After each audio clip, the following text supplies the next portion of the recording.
요한복음 2장 1절부터 11절까지의 말씀인데요. 여러분도 익히 잘 아는 가나의 혼인잔치에 있었던 이야기입니다.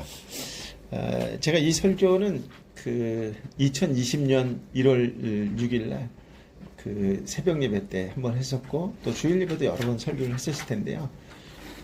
기본적인 거는 큐티를 할 때에는 제가 본문을 읽으면서 이해가 안 되는 부분을 중점적으로 설명을 하는 스타일로 큐티를 하고요. 주일 설교는 전체적으로 한 주제를 잡아서 처음 오는 교인들도 이해하고 알아들을 수 있도록 이렇게 설명하려고 노력을 해요. 그래서 주일은 주제 설교 형식으로 많이 취하게 되고, 이렇게 새벽 예배 큐티는 강해 설교 형식으로 많이 취하게 돼서 같은 본문이지만 이렇게 관점을 달리 보는 것으로 인해서 이렇게 방향이 다른 설교가 나올 수 있다라고 하는 것이 특징이라면 특징이라고 할 수 있습니다. 그래서 이제 2020년 1월 6일 월요일 큐티 말씀을 보면 본문을 한 구절 한 구절 이렇게 강의하는 가운데 전체가 아우르고 있는 것이 무엇이다라고 하는 것을 중점적으로 묵상하는 말씀인데요. 그래서 그날을 제가 이제 들어봤더니 이제 기도 중심으로 해석을 많이 했더라고요. 그래서 그 설교를 꼭 한 번씩 들어보시면 좋겠다라는 생각이 들고요. 오늘은 관계 중심으로 본문을 해석을 하려고 합니다.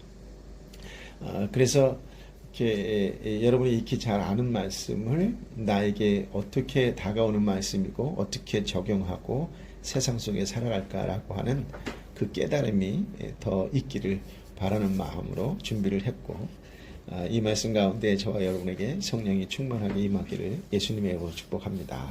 아멘. 현대는 이미지의 시대다 이런 말을 많이 쓰죠. 그러니까 사람들은 누구나 자신의 이미지를 사람들에게 이렇게 멋지게 아름답게 알리고 싶어 합니다.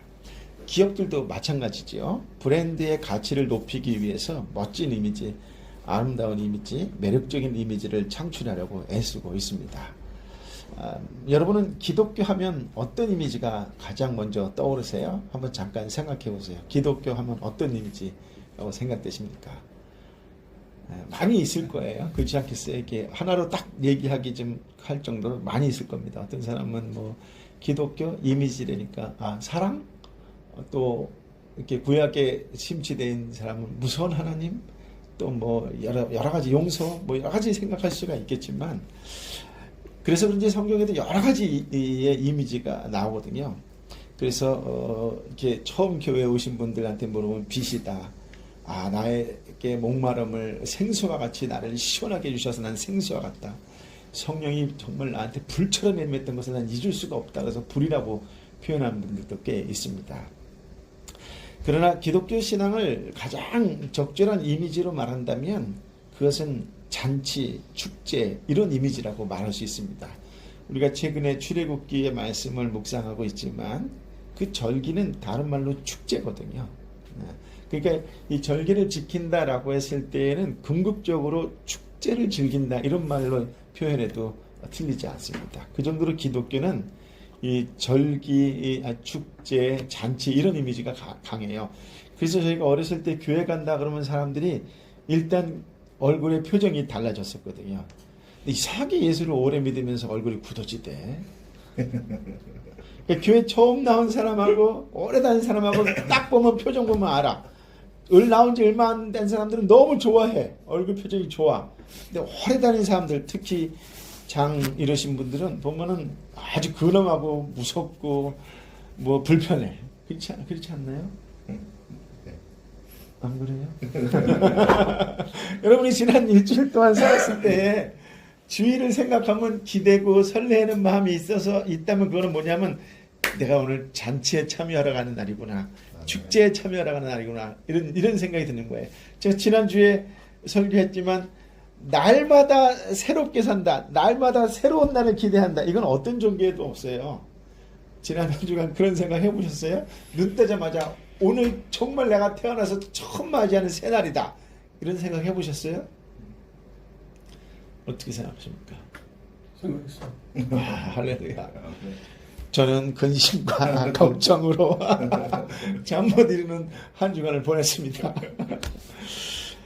그래서 제가 이렇게 꼭 부탁드리고 싶은 거는 2020년 1월 6일 그날 설교를 들어보시면, 그때 내가 그 기도의 오할레스비의 그 기도라는 책을 많이 참고해서 설교했지만 한번 들어보시면 좋겠다는 생각이 들고, 오늘은 제가 여러분에게 드리고 싶은 거는 뭐냐면, 기독교는 축제, 잔치의 종교다. 나는 일요일만 되면 잔치집 가는 기분이다. 뭐 이런 마음이었으면 좋겠어요. 그래서 우리가 울지만 기뻐서 우는 거고, 우리가 울지만 정말 감당할 수 없는 은혜 때문에 울고, 이런 날이 주일이었으면 좋겠다, 이런 생각이에요. 그러니까 잔치의 가장 큰 특징이 뭐예요? 혼자 잔치집을 벌리는 사람을 일컬어서 좀 거시기한 사람이다 이렇게 얘기하겠죠. 그러니까 잔치는 뭐냐면 함께 모이는 거야. 함께 교제하고 함께 기뻐하고, 이게 잔치집 아니겠어요? 예. 그래서 기독교는 잔치의 종교다, 축제의 종교다, 이렇게 얘기할 수 있어요. 만약에 기독교가 그 세례 요한 있잖아요. 세례 요한하면 딱 떠오르는 이미지가 뭐예요? 광야에서 약대 털옷을 입고 석청을 먹고 이런 이미잖아요. 그러면 이 이미지를만 딱 생각하면 교회 가고 싶어요? 약간 주춤주춤 거릴 수밖에 없겠어요. 맞아, 나도 광야에 가서 석청을 먹고 그냥 그 호랑이 가죽 띠두르고 이러고 살아야지. 이런 사람들은 이제 그 자연인이나 그런 데 나오는 사람들 외에는 없을 거예요. 그러니까 그런 이미지가 아니라는 거지. 예. 만약에 그런 이미지였다면 기독교는 맞는 말이지만 어느 쪽에 더 가까우냐면 절제하려고 하고 회개하려고 하는 쪽에 강하겠죠. 맞는 말이지만 이것이 기독교를 대변할 수 있는 이미지는 아니라는 거죠. 예수님의 이미지는 어떤 이미지였냐면, 예수님이 뭐라고 당신을 소개하냐면 나는 잔치집에 혼인집의 신랑이다, 이렇게 말씀하셨어요. 예수님이 신랑으로 오셨다라고 하는 것은 예수님이 그날 흥분되고 설레고 기분 좋은 날이에요. 드디어 나는 결혼이란 죽음의 무덤으로 들어가고 있구나, 이렇게 말씀하셨겠어요? 어떤 생각이겠어요? 예수님은 나는 혼인집의 신랑이라고 말씀하셨다. 그 얘기는 예수님의 이미지가 잔치집의 이미지요, 축제의 이미지요, 모두 함께 와서 즐기는 이미지요, 교제하는 이미지라고. 이게 기독교예요. 정말 생각만 해도 흥분이 돼야 되는데 저만 흥분되는 건 아니겠죠? 그게 기독교예요, 기독교. 그러니까 사실은 주일 이러면 사실은 뭐 오늘 신약적인 개념에서 월화수목금토일 다 주일이지만, 특별히 일요일 하면, 주일 하면 이 기분이 딱 들어야 돼. 날마다 새날을 맞이했던 그 흥분되는 마음과 드디어 이 마음이 모여서 일요일이라고 하는 특별한 날, 주일날 축제하러 가는 날이구나, 이렇게 돼야 돼. 교회 가서 막 이 축제의 분위기를 즐겨야 돼. 기쁨과 감사가 막 쏟아지고 이래야 되는 것이 기독교의 이미지다라고 하는 것이에요. 그래서 이 초대교회 때에 예수님의 적대자들이 예수님을 오해한 게 뭐냐면, 예수님은 먹고 즐기는 걸 너무 좋아한다, 이런 말 성경에 나오잖아요. 예수님은 먹고 마시는 것을 즐겨 하시는 것 때문에 오히려 적대자들이 지적했다고. 왜 저렇게 막 저러시냐, 막 이렇게 얘기했다고. 그 정도로 예수님은 이 더불어 함께 먹고 즐기고 마시는 걸 굉장히 좋아하셨다고요. 이걸 이제 처음 교회 나온 아저씨들은 맞아, 먹고 마시고, 요 마시고가 핵심이라니까 이렇게 오해하면 곤란하다고 이러고, 요 마시는 쪽에 초점을 두게 되면 이제 초신자야, 이렇게. 그럼 이제 뭘 마시냐, 이제 이렇게 되는 거야. 그러면 이제 나한테 문자 오지. 도대체 뭘 마셨습니까? 이렇게 얘기하죠. 그럼 제가 그러지, 설마 처음처럼을 마셨겠어요? 뭐 이렇게 얘기하겠지. 그러나 어쨌든 뭐냐면, 혼인집의 신랑이신 예수님을 기억하셔야 돼요. 이거를 전통적으로 너무 그 신랑에 어울리는 신부가 되겠다라고 하는 어떤 격식을 얽매이게 되면 이거는 율법에 가깝게 되는 거예요. 아니, 신랑이 능력이 있으면 신부가 능력이 있고 없고 따져야 안 따져요? 이걸 따지는 걸 요즘에 있는 사람들이 스펙으로 사람을 본다, 이래갖고 문제가 발생하는 거예요. 있으면 여유롭고 넉넉하고 자유롭다고. 그러니까 웬만한 건 받아주고 용납하고 허용하는 거예요. 이게 넉넉한 신랑의 모습 아니에요? 이게 나이스 가이 아니겠어요? 이게 신랑 오르신 예수님이야. 근데 여기에 정결해야 된다, 거룩해, 이게 당연하지. 그러나 그걸 너무 강조한 나머지 신랑이 나에게 온 거에 대한 기쁨마저 우울하게 돼버리면 이걸 잘못 해석하는 거예요. 이 어려운 말인데 굉장히 쉽게 푸는 건데 이해가 되시죠? 그러니까 왜 이런 얘기를 들으느냐라고 한다면, 바르고 정직하게, 소위 한마디로 해서 반듯하게 산 사람들이 잘못 오해하는 것 중에 하나가 이런 부분이에요. 율법과 복음을 해석을 잘 못하는 거야. 복음은 예수님 때문에 기쁜 거예요. 율법은 예수님이 와도 여전히 얽매이고 짐이 되고 불편한 거예요. 그러니까 예수님께서 이렇게 하라라고 한다면 막 이렇게 되는 거야. 복음은 와 너무 좋아 이렇게 되는 거고. 이게 율법과 복음의 차이점이에요. 그러니까 신랑 대신 예수님이 오셨다라고 한다면은 일단 좋아하는 거야. 내가 신부야. 내가 아무것도 없고 능력도 없고 학벌도 없고 재주도 없지만 내가 신부라니까. 왜? 예수 믿는다는 이유 하나로 예수님이 나에게 신부라고 말씀해 주셨어. 심지어 거룩한 제사장이라고까지 말씀하셨다고. 거룩해서 그렇게 말씀했을 거야? 아니라니까. 예수 믿는 이유 하나로.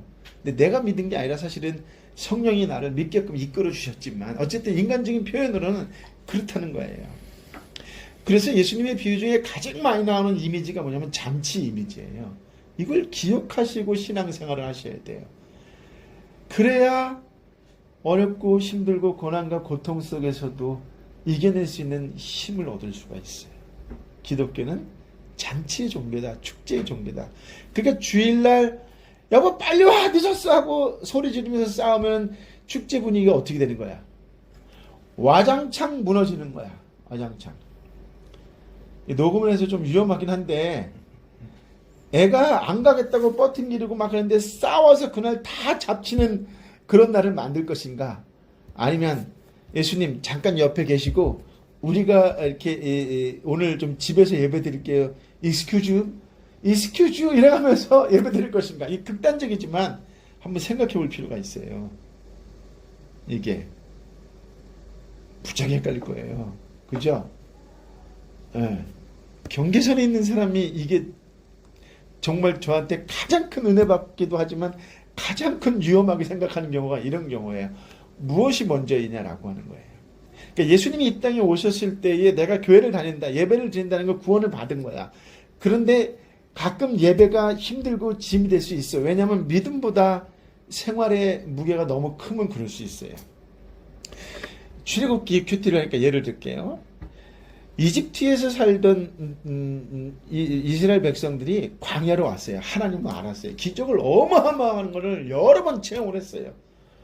오늘 새벽에도 오늘 얘기했고 내일도 또 얘기하지만 이들은 정말 놀라운 게 뭐냐면 내가 물어볼게요.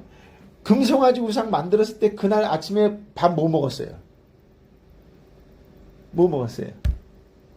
김치찌개? 된장찌개? 뭐 먹었어요? 네? 뭐 먹었어요? 만나 먹었죠. 이 생각을 안 하는 거야. 은혜 받았어요? 안 받았어요? 은혜로 하루 시작하고 만나를 먹었다고. 만나 먹었는데 하루로 하나님의 은혜를 받고 시작했는데 그날 거기 낮에 금송아지 만들 때 구름기둥 떠 있었어요? 안 떠 있었어요? 네. 떠 있었죠. 그런데 그들 손으로 지금 뭘 만들고 있어요? 우상을 만들고 있다고. 이게 바로 신앙은 있지만 하나님은 있지만 하나님에 대한 믿음보다 세상의 짐이 더 큰 거예요.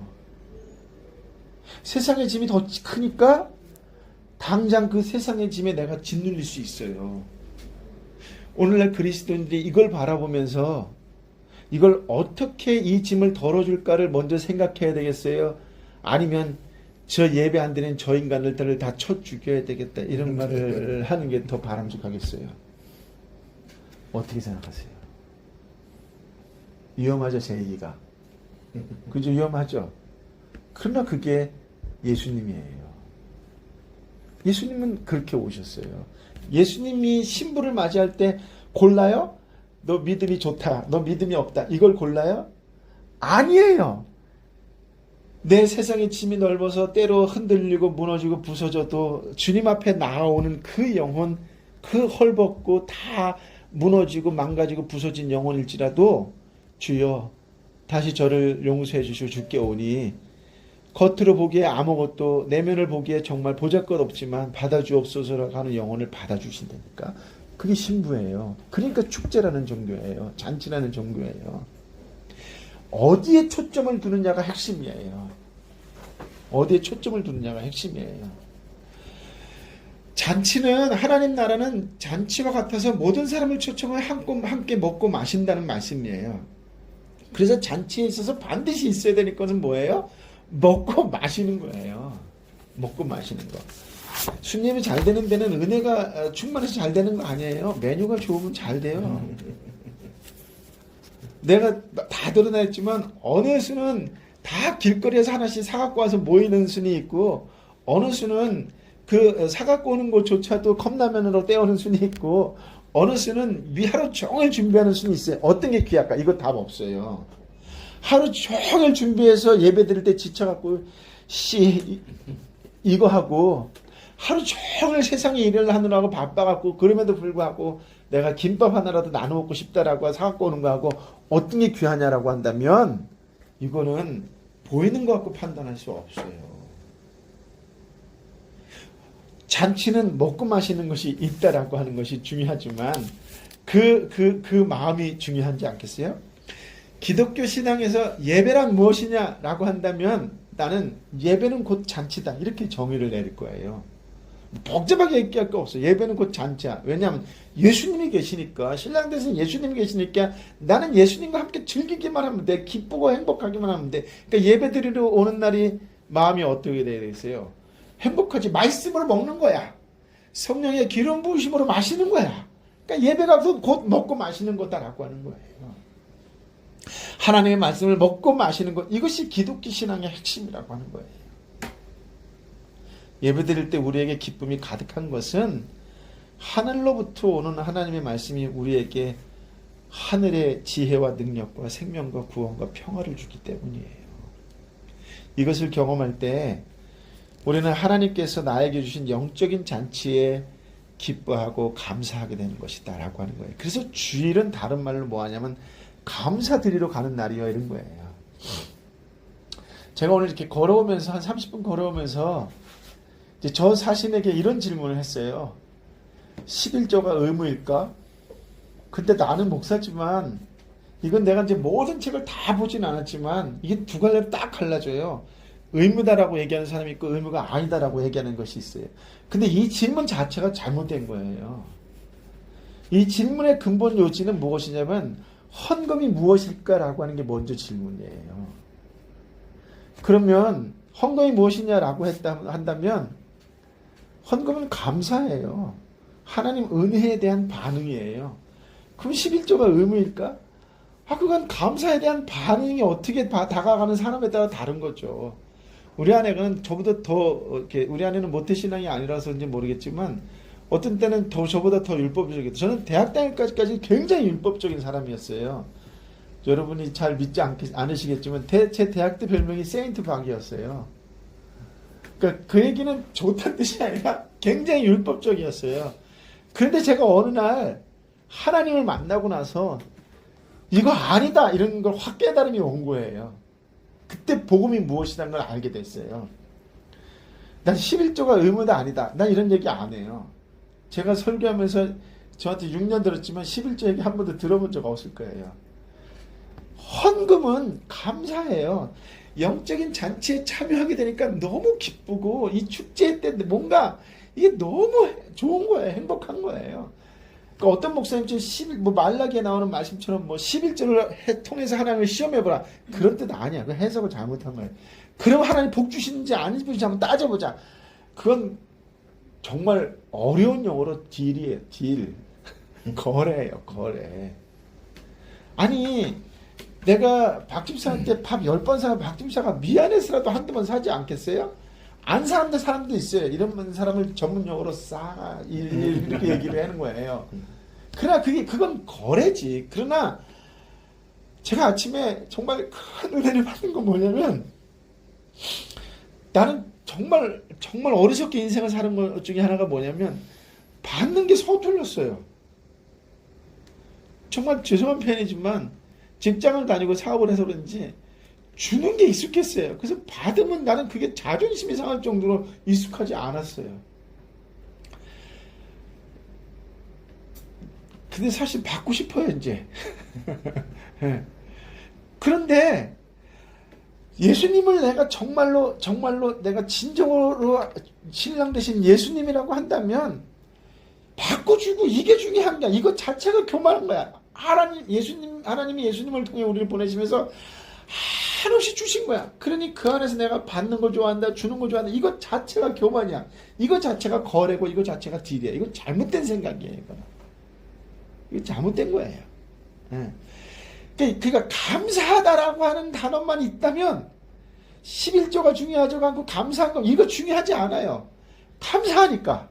근데 감사가 뭐가 많아서 감사하고 없어서 감사하고 이래요? 아니거든요. 그냥 내 마음에 주께서 툭 하고 건져주시는, 이렇게 만져주시는 그 위로가 감사한 거예요.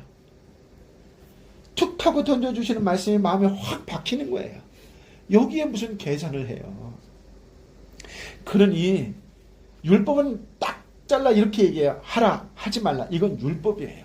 그러면 여러분이 자녀 키울 때 이렇게 하라, 이렇게 하지 말라. 이런 말을 몇 번 썼느냐에 따라 나는 율법의 사람인가 이런 거예요. 그런 걸 요즘 젊은이들은 뭐라고 하냐면 꼰대라고 그러는 거예요. 다른 게 꼰대가 아니에요. 여러분 세상을 보세요. 교수든 뭐 정치인이든 누가 말할 때 보세요. 이렇게 하라, 하지 말라라고 하는 사람 치고 그 사람이 건강한 사람이라고 말할 수 있는 사람 별로 없어요. 젊은이들이 제일 싫어하는 게 아니라 너 이렇게 해, 좀 이렇게 살아, 이렇게 하지 말라니까, 이런 거 좋아하는 사람이 누가 있어요. 이걸 안 하는 방법이 뭘까를 고민하고 연구하고, 그래서 하나님께서 주신 말씀 가운데에 답이 있는 걸 찾아내서 전해주는 거, 이게 복음이고 복음의 사람이라는 거예요. 복음 어렵게 생각할 필요 없어요.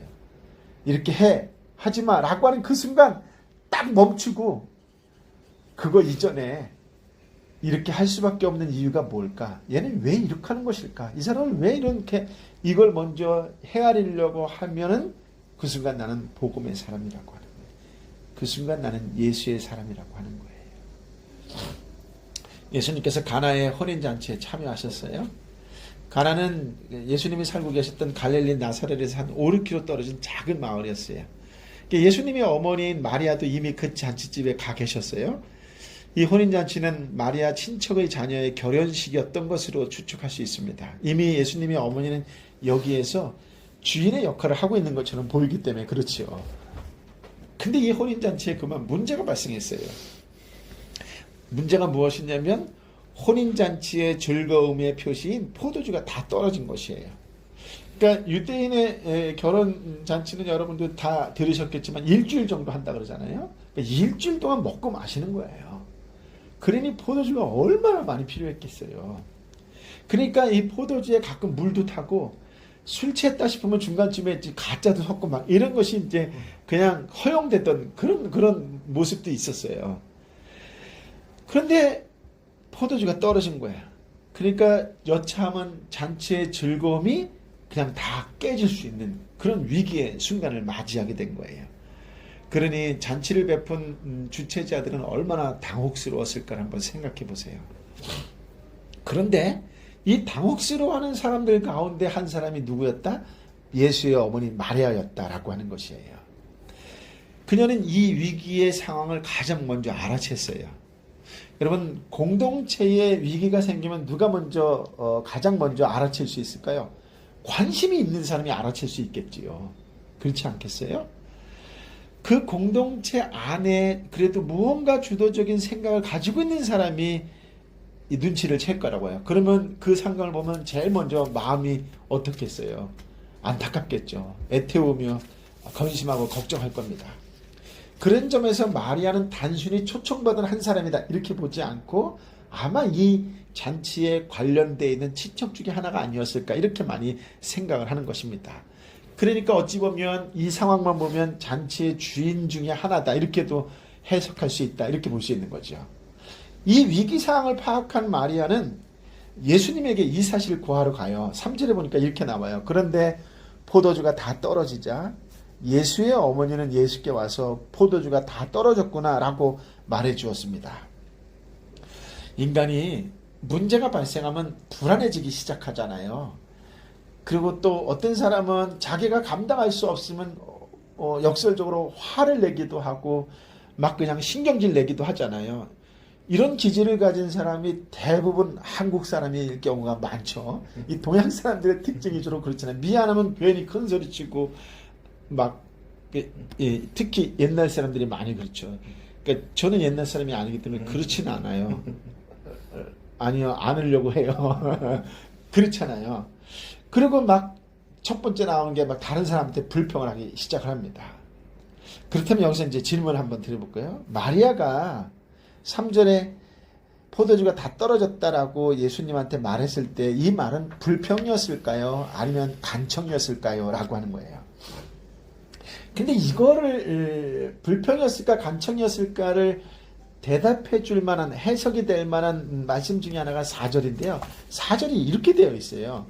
예수께서 대답하셨습니다. 어머니, 그것이 나와 당신에게 무슨 관계가 있다고 그러십니까? 아직 내 때가 이르지 않았습니다. 여러분은 이 말씀만 들으면 마리아가 불평한 것 같아요? 간청한 것 같아요? 불평. 그쵸? 요거에 대한 좀 더 구체적인 거는 2020년 1월 6일 월요일 큐티 말씀을 보면 좀 더 구체적인 도움이 될 거예요. 저는 다른 관점으로 얘기해 본다면 예수는 어머니의 말을 불평으로 들었던 것 같아요. 그러니까 예수님이 냉정하게 거절했죠. 다른 개역개정이나 이런 번역 보면 어머니라고 그러지 않고 여인이요 이렇게 얘기해요. 여자요 이렇게 얘기해요. 그 얘기는 기도로 들었다는 거예요? 도와달라고 부탁으로 들었다는 거예요? 아니면 불평처럼 들었다는 거예요? 불평처럼 들었을 확률이 높다 이렇게 판단할 수 있어요. 만약 불평으로 받아들이지 않았다면 마리아의 신앙을 보다 성숙시키려고 하는 예수님의 어떤 의도가 있는 것이 아닌가 이렇게도 해석할 수 있을 것입니다. 여러분, 불평이라는 것은 삶을 살면서 아주 중요한 요소라는 것을 오늘 하나 더 깨달으셨으면 좋겠어요. 불평이 긍정적인 효과만 있고 부정적인 효과가 없을까요? 아니면 불평은 무조건 부정적인 거지 긍정적인 게 아니야 이렇게 얘기할 수 있을까요? 이 부분에 대해서 한번 생각해 보자 하는 건데요. 불평은 긍정적인 효과를 가져다 주기도 해요. 어떨 때 그러냐라고 한다면 이 불평하는 사람의 특징 중에 하나가 뭐냐면 문제점을 잘 지적한다라고 하는 거예요. 문제점 없이 불평할까요? 아무 이유 없이 불평할까요? 뭔가가 있으니까 불평할까요? 뭔가가 있으니까 불평할 거라고요. 그런데 이 어디에 어떤 문제가 있는지 어디가 위기에 처해 있는지 누구보다 잘 아는 사람 중에 하나가 불평하는 사람이에요. 불평한다는 것은 위기와 위협이 되는 문제에 쉽게 접근하고 있다는 것이며 그것을 깨닫고 있다는 증거예요. 또 불평한다는 것은 변화의 기회를 제공하기도 한다라고 해석할 수 있어요. 그래서 만약 내가 한 단계 더 성장하길 원한다 라고 한다면 불평을 해야 돼요. 단 어디에다 불평을 해야 될까요? 불평해야 될까요? 나한테 불평해야 돼. 내가 나한테 불평을 해야 돼. 어떤 면에서 내가 문제점이 있다는 걸 내가 안다면 나한테 불평을 해야지. 내가 게으르다는 거에 대해서 불평을 해야 돼요? 안 해야 돼요? 해야 돼요. 내가 가진 연약함에 대해서 불평할 줄 알아야 스스로 변화되고 그것을 통해서 더 큰 길을 향해서 나아갈 수 있다라고 하는 거예요. 이해하시겠죠? 이것은 좋은 면에서 보면 거룩한 불만족 이렇게 표현할 수 있을 것입니다. 마음속에 쌓여왔던 스트레스를 한 봉에 내보낼 수 있는 것, 그런 불평도 괜찮아요. 한두 번 불평하고 해서 속에 있는 걸 확 풀어제끼는 사람들도 있다고 얘기를 해요. 괜찮지 않겠어요? 남한테 피해주는 것도 아니고 내한테 스스로 하는 것이니까. 그러나 인생에 문제가 있을 때마다 불평을 한두 번 하는 것이 아니라 반복해서 한다면 이 불평은 반복은 다른 말로 표현해서 쌓이게 돼요. 그래서 거대한 부정적인 힘으로 나에게 다가온다라고 하는 거예요. 그러니 무서운 게 뭐야? 습관처럼 불평하는 게 무섭다라고 하는 거예요. 습관처럼 불평하는 거는 그것이 쌓여서 거대한 부정적인 힘으로 나에게 공격해 온다라고 하는 것이에요. 불평하는 사람들의 문제가 무엇이냐라고 한다면 기대하지 않으면서 불평하는 것이 문제예요. 엄마한테 불평할 수 있어. 그러나 이렇게 얘기하면서는 엄마가 이렇게 해주실 거라고 하는 기대를 가지면서 불평한다면 잠깐 멈출 수 있겠죠. 왜? 엄마가 어떻게 나오나. 그러나 그런 기대 없이 계속 불평만 하는 사람들이 있어요. 그건 뭐예요? 습관이라고 하는 거죠. 불평하는 사람들은 상대방에 대한 신뢰가 없다는 거죠. 상대방의 에너지를 빨아들이고 고갈시킨다라고 하는 것이에요. 자기 스스로를 돌아볼 생각을 하지 않아요. 상대방을 헐뜯고 책임을 전가하는 것이 불평이 갖는 속성이라고 하는 것이에요. 다시 말씀드리지만 불평 한두 번 하는 거 괜찮아요. 그러나 지속적으로 불평하는 것은 그 속에 심리적인 한계가 있다는 것을 뜻하는 것입니다. 자신에 대해서 기대하는 마음이 없거나 낮은 자존감을 가지고 있을 때 그 사람은 불평을 반복해서 토해낸다라고 하는 것이에요. 그리고 불평을 하다 보면 쉽게 반복하게 돼요. 그래서 금방 매일 푸념하는 사람으로 바뀌게 됩니다. 어쩌면 마리아는 불평으로 시작했는지 모릅니다. 아들아, 너 왜 가만히 있니? 이렇게 문제가 생겼는데 나 혼자 걱정해야 되겠니? 하며 아들에게 탄식하면서 물었는지도 모르겠습니다. 그러나 아들 예수님은 냉정하게 끊으셨어요. 그건 어머니의 일입니다. 나하고는 상관이 없습니다. 내 때가 아직 이르지 않았습니다. 라고요. 이 예수님의 말씀을 들은 어머니가 그 마음을 바뀐다라고 하는 것이 핵심이에요. 여기에 어머니의 대꾸가 나오지가 않아요. 어머니는 참으로 지혜로운 여인이었어요. 그래서 예수님을 향해서 어머니는 신앙과 신뢰를 보내기 시작합니다. 뭐라고 얘기하냐면 5절에 이렇게 나와요. 그러나 예수의 어머니는 하인에게 말했습니다. 무엇이든 그가 시키는 대로 하라. 그러니까 여인이여 엄마여 라고 예수님이 한번 확 쏟아 부으면서 딱 냉정하게 꺼냈는데 그거에 대한 엄마의 반응이 뭐예요?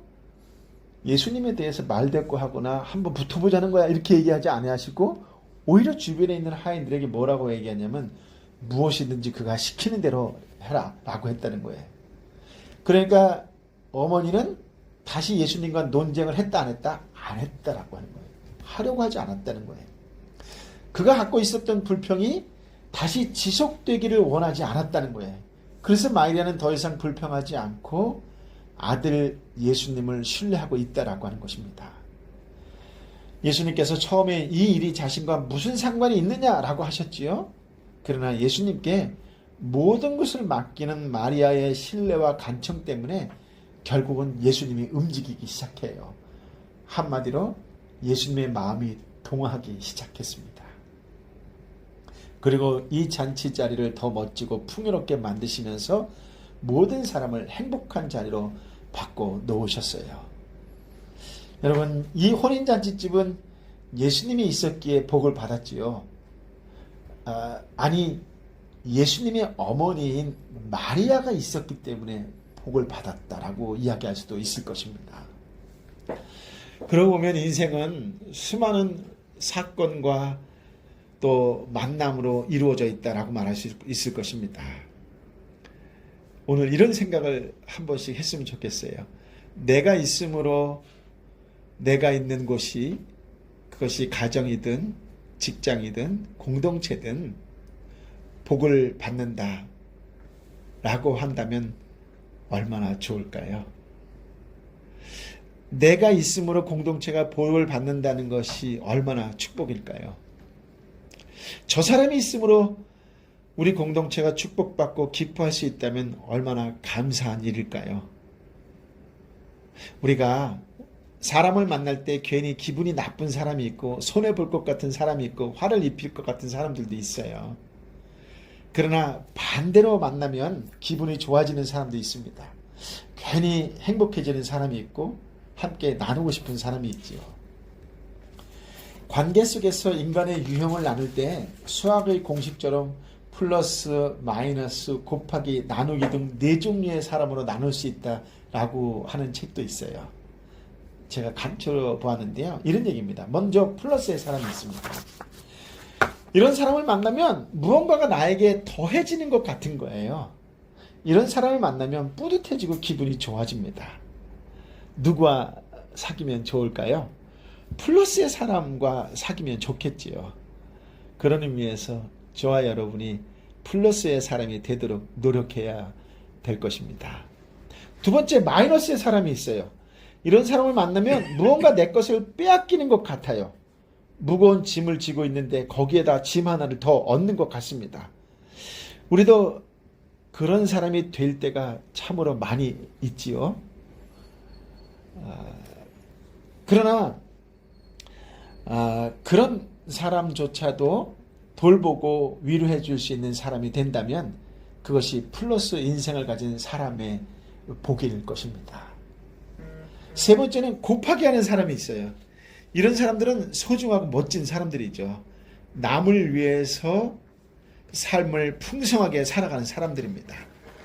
이런 사람들은 남을 살리고 세우기 위해서 내 시간과 물질과 달란트를 바치지요.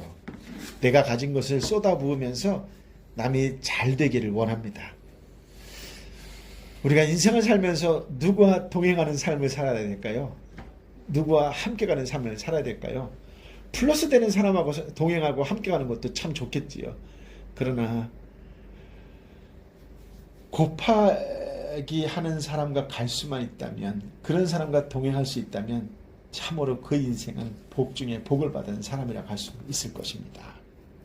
네 번째로는 나누기 하는 사람이 있는데요. 이런 사람은 단순히 마이너스가 아니라 큰 피해를 주는 사람입니다. 머릿속이 부정적인 생각으로 가득 차 있고 남에게 상처를 주는 말과 행동을 서슴없이 하는 거예요. 의도적으로 인간관계를 해치고 사람들의 인생을 황폐하게 만들죠. 만약 이런 사람들을 만나게 된다면 피해야 돼요. 멀리 떨어져 있어야 됩니다. 이들이 변화될 때까지 기다려야 해요. 내가 뭘 해보려고 할수록 나는 상처만 받게 된다는 걸 주의하셔야 돼요. 여러분, 성경에서 악인이란 단어가 나오는데 악인이 어떤 사람이 악인인 줄 아세요? 예수 안 믿는 사람이 악인일까요? 예수 믿는 사람들 가운데도 악인이 많을까요? 악인은 회개할 줄 모르는 사람이 악인이에요. 자기가 저질러 놓고 회개하지 않는 사람이 악인이에요. 근데 성경이 무서운 건 뭐냐면 이런 사람은 예수 안 믿는 사람보다 그 저주가 몇 배 더 심하게 임한다는 것이에요. 이게 정말 무서운 거예요. 저는 이런 얘기 그래서 잘 안 합니다. 나도 그럴 수 있거든요. 우리가 착각하지 말아야 될 게 뭐냐면, 그래서 예수님께서도 화가 나실 때 몇 번 없었는데 화를 낼 때가 있는데 어떤 사람한테 화를 냈어요? 종교 지도자. 지금 무슨 말이냐면 교회 안에 있는 사람들한테 화낼 때 회칠한 무덤 같다고 아주 험한 욕을 하셨어요. 이유가 뭐냐? 회개하지 않는 거예요. 자신들이 잘못해놓고 회개하지 않는 자, 이런 사람을 악인이라 그러는 거예요. 예수 안 믿는 사람에게는 여지가 있어요. 예수님이 어떤 사람을 불쌍히 여겼냐면 죄를 모르는 사람을 불쌍히 여겼어요. 십자가상에서도 뭐라고 말씀하셨어요? 저들을 불쌍히 여겨달라. 왜? 저들은 지금 죄를 지으면서 짓는 걸 모르고 있었다는 거예요. 이 사람들은 안 믿는 사람들이에요. 예수를 믿는다고 교회에 나오는데도 자기가 잘못 저지른 것에 대해서 회개하지 않는 사람을 악인이라고 그래요. 이건 정말 무서운 형벌만이 있을 뿐이에요. 그렇다면 여러분은 어떤 사람입니까? 때로는 플러스의 사람이 될 때가 있고 마이너스의 사람이 될 때도 있습니다. 때로는 열심을 가지고 남을 도와주는 곱하기의 사람이 될 때도 있습니다. 그러나 절대로 그리스도인이라면 나누기의 사람이 되어서는 안 된다라고 하는 것이에요. 퀴즈 한번 내볼까요? 오늘 우리가 읽은 본문에서 예수님의 어머니는 플러스의 인물이었을까요? 곱하기의 인물이었을까요? 이 플러스의 인물과 곱하기의 인물은 차이점은 뭐냐면, 곱하기는 내 시간, 내 물질, 내 탤런트를 더 적극적으로 헌신하면서 섬기는 사람을 곱하기의 인생이라 그래요. 마리아는 그런 모습은 안 보였어요. 그죠? 그러나 이 잔치의 즐거움을 깨지 않기 위해서 노력하는, 무언가 돕기 위한 그 마음 플러스의 사람이었던 것 같아요. 어떻게 생각하세요? 그녀는 혼인잔치집에 포도주가 바닥났을 때 근심하고 걱정만 하지 않고 도와주고 싶어 했어요. 어떻게든지 이 축제가 끝날 때까지 계속 지속되기를 원했던 그 마음을 간직하고 있어서, 아마 성경에는 없지만 이리 뛰고 저리 뛰고 했을지도 몰라요. 난 그랬을 것 같아요. 그리고 마침내 이 사실을 예수님이 오시자 예수님 앞에 딱 말씀을 하신 거죠. 이 여인은 지혜로운 여인이요 신앙의 여인이었다. 이렇게 말씀드릴 수 있을 것입니다. 본문에 곱하기의 인생을 산 사람도 있어요. 누구일까요? 네, 그렇습니다. 바로 예수님입니다. 예수님은 처음에는 냉정하게 거절하셨지만 결국 참된 축제가 되게 하셨죠. 모든 것이 바닥이 났습니다. 그런데 커다란 돌 항아리 물을 가득 채우라고 명하셨어요. 2, 3m로 이렇게 나오는 거는, 그래서 정확한 건 저도 잘 모르겠지만 보통 한 50리터의 항아리가 아니었을까, 뭐 이렇게들 얘기를 해요. 정확한 건 저도 찾아보아야 되겠지만, 그렇지 않으면 이제 2020년 1월 6일 큐티에 보면 나와 있을 것입니다. 그런데 그 어마어마한 물이 변하여 포도주가 되게 하셨어요. 예수님께서는 우리의 인생에 복을 주시려고 오셨습니다. 그러니까 하나님께 맡길 때 모든 문제가 해결된다는 것을 다시 깨닫게 되는 이 시간이 되시기를 예수님의 이름으로 축복합니다. 그렇다면 그 문제를 어떻게 해결할 수 있을까요? 동일하게 주님께 나와 맡겨야 합니다. 이 마리아의 가장 큰 공로, 가장 큰 특징은 이 문제를 주님께 맡겼다는 것이죠. 그래서 물이 변화된 포도주를 모든 사람에게 나누어 주었을 때 연회장에 있던 모든 사람들은 깜짝 놀랐지요. 아주 놀라운 말을 고백합니다. 10절에 이렇게 되어 있어요. 그러고는 이렇게 말했습니다. 누구든지 처음에는 맛 좋은 포도주를 내오다가 손님들이 취하면 덜 좋은 포도주를 내는 법인데 당신은 가장 좋은 포도주를 지금까지 남겨두었군요. 라고요. 그러니까 이 말씀을 들어보면 그 당시 잔치의 포도주를 예를 들어서 첫날부터 마지막 날까지 퀄리티를 유지했다 안 했다 안 했다는 걸 알 수 있을 것입니다. 처음에는 좋았다가 점점 나빠지는 것이 인간관계라고 할 수도 있을 거예요. 그러면 참 곤란하지 않겠어요? 그러나 예수님과 함께하면 좋은 것으로 시작했다가 더 넘치게 좋은 것으로 채워진다라고 하는 것이에요. 여러분의 인간관계는 어떠셨나요? 서론에 말씀드렸지만 교회 오는 사람의 표정을 보고 그 사람의 신앙 연수를 알 수 있다라고 했을 때에 오래 다닌 집사님, 오래 다닌 권사님, 오래 다닌 장로님이 춤을 추며 기뻐 한호성을 지르며 예배드리는 곳이라고 한다면 그 교회 가고 싶지 않으세요? 제가 어저께 선교사님하고 이야기하면서 나는 지금까지 한 번도 개척을 해보겠다는 생각을 해본 적이 없어요.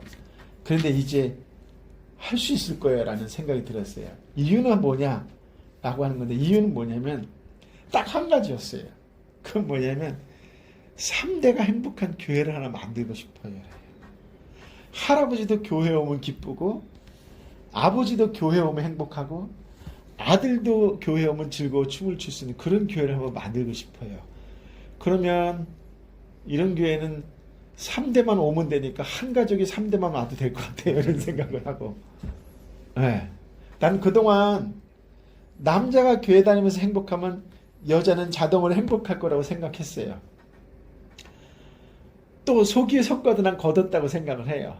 그런데 이 시대가 너무 급속도로 발전하고 변화되는 가운데에 오히려 애쓰고 수고하고 땀 흘렸던 층이 소외당하는 것은 아니라고 봐요. 존중받고 대우받지 못할지라도 인정받을 수 있고 존경받지 못할지라도 그래도 존중받을 수 있는 그런 사회가 아니라 교회를 만들고 싶어요. 그 사람이 흩어지면 사회 아닐까요? 그래서 제가 다시 한국에 가면 나는 그런 교회를 개척하고 싶어요. 아니, 개척이라면 좀 이상하나? 하여튼 그런 교회를 함께 만들고 싶어요. 아버지 어머니가 교회를 안 다녀요. 그럼 제가 가고 싶어요. 그래서 예수 믿으면 노년이 행복해집니다. 아니, 다시 젊어질 수 있습니다. 영적인 회춘을 경험할 수 있습니다. 난 이렇게 복음을 전하면서 함께 그런 교회를 꿈꾸는, 그래서 예수님과 함께 하면 좋은 곳으로 시작했다가 더 넘치고 좋은 곳으로 치워지는 걸 경험하는 그런 교회, 그런 꿈, 그런 비전을 갖게 되었습니다. 사랑하는 동역자 여러분, 혹시 여러분에게 문제가 있습니까? 여러분의 삶에 위기가 있습니까? 그럴 때 우리 마음속에 불평의 마음이 생기지요. 한 번, 두 번 불평해도 괜찮아요. 그걸 죄책감, 죄수로 생각하지 마세요. 가족이나 친구에게 불평할 수도 있고 가까운 이웃에게 불평할 수도 있어요. 그러나 거기에서 멈추셔야 됩니다. 그 이후의 불평은 하나님께 하는 거예요. 하나님께 마음껏 토로하는 거예요. 하나님, 나를 왜 이렇게 대하시는 거예요? 왜 나에게 이런 어려움을 주셨어요? 왜 나에게 이런 고난과 질병을 주셨어요? 하나님께 토해내고 하나님께 불평하십시오. 그러면 하나님께서 저와 여러분에게 다가오실 줄 믿습니다. 우리의 불평이 변하여 기도가 되게 하십니다. 하나님에 대한 원망이 변하여 고백이 되게 하십니다. 하나님께 맡기세요. 그때 하나님께서 찾아오셔서 나를 불쌍히 긍휼히 여기시고 움직이십니다. 혹시 건강의 포도주가 바닥났습니까? 하나님께서 다시 건강을 주십니다. 직장과 사업의 포도주가 바닥나셨습니까? 내 인간관계의 포도주가 바닥났습니까? 인생을 사는 의미조차 찾지 못하고 모든 것이 바닥이 났을 때도 예수님께서 내 곁에 오시면 이것이 다시 하나님께서 주신 풍성한 생명의 역사로 변화되기 시작합니다. 사랑하는 동역자 여러분, 우리에게 문제가 있다고 생각되었을 때 그 자리가 하나님께서 은혜를 베푸시는 소중한 축복의 자리라는 것을 기억하십시오. 그리고 하나님께서 우리에게 주신 복을 다시 기억하면서 나에게 부족한 것을 주님께 기도하십시오. 주님께서 바닥난 인생을 다시 아귀까지 채우시고 우리 인생에 새로운 복과 생명의 역사를 허락해 주실 것입니다. 이 놀라운 하나님의 역사를 기대하면서 힘차게 달려나가는 한 주간 되시기를 예수님의 이름으로 축복합니다. 아멘. 아버지 하나님, 참으로 귀한 말씀, 능력의 말씀, 생명의 말씀을 우리에게 허락하여 주시니 감사합니다. 아버지 하나님, 정말로 세상 모든 것이 다 무너져 가는 것만 같은 때를 경험한 적이 있습니다. 너무나 아파하는 형제 때문에 눈물로 금식하며 기도한 적도 있었습니다. 사랑하는 자매가 모든 것이 다 무너지고 부서지는 것과 같은 삶의 고난과 고통을 경험하고 있을 때 하나님께 금식하며 기도하면 해결될 줄 믿고 기도한 적도 있었습니다. 그럼에도 불구하고 해결되지 않아 더욱 아파 힘들어 정말 하나님이 왜 이러시는 거냐고 목 놓아 불평한 적도 있었습니다. 그러나 그 모든 것을 들으시는 주님께서 가장 선한 것으로 인도해 주시는 분이라는 것을 다시 깨닫게 하여 주시니 감사합니다. 그 주님만을 믿고 오늘도 예수의 이름으로 선포합니다. 예수의 이름으로 치유될지어다. 예수의 이름으로 해결될지어다. 예수의 이름으로 회복될지어다. 예수의 이름으로 해결될지어다. 오늘 주님의 이름을 붙잡고 선포하며 나아가는 하나님의 사람들마다 성령으로 충만케 하여 주옵소서. 오 성령 하나님 임하여 주옵소서. 이제는 우리 주님 예수 그리스도의 은혜와 아버지 하나님의 크신 사랑과 성령 하나님의 위로 역사 교통 충만하심이 오늘 주신 말씀을 가슴에 품고 말씀대로 순종하며 나아가는 하나님의 사람, 성령의 사람, 예수의 사람으로 살겠노라고 다시금 결단하고 결심하는 하나님의 사람들 한 사람 한 사람 머리 위에 저들이 눈물로 함께 기도하는 가정과 이웃과 열방의 선교사님과 직장 가운데에 함께하여 주옵기를 간절히 축원하옵나이다. 아멘. 아멘. 아멘.